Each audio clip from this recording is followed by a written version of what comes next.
Hello everyone, my name is Aarti Chauhan, Assistant Professor in CSC Department at RPIIT Bastada, Karnal. So today, in this video, we are going to discuss about the security attacks and security properties. For the following discussion, we assume that the function of a system that is the target of an attack is to provide information. In general, there is a flow of data from a source to a destination over a communication channel. The task of the security system is to restrict access to this information to only those parties that are authorized to have access according to the security policies in use.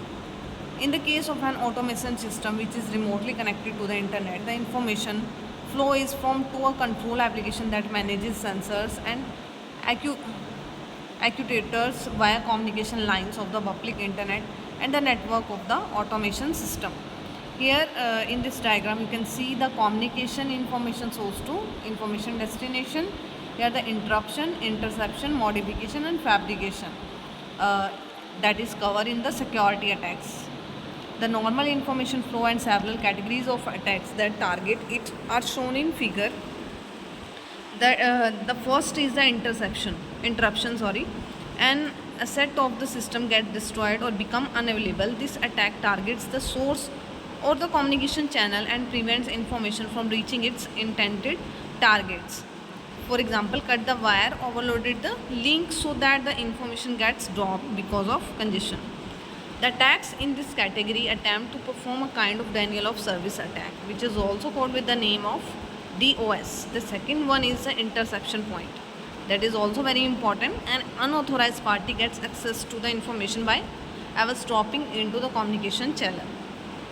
The third one is the modification. The information is not only intercepted but modified by an unauthorized party while in transit from the source to the destination. By tampering with the information, it is actively altered. For example, modifying message content. The fourth one is the fabrication. An attacker insert counterfeit object into the system without having the sender doing anything. When a previously intercepted object is inserted, this process is called replaying. When the attacker pretends to be a legitimate source and insert his desired information, the attack is called masquerading. Replay an authentication message, add records to a file. The four classes of attacks listed above violate different security properties of the computer system. A security property describes a desired features of a system with regards to a certain type of attacks, and common classification is listed below. Thank you.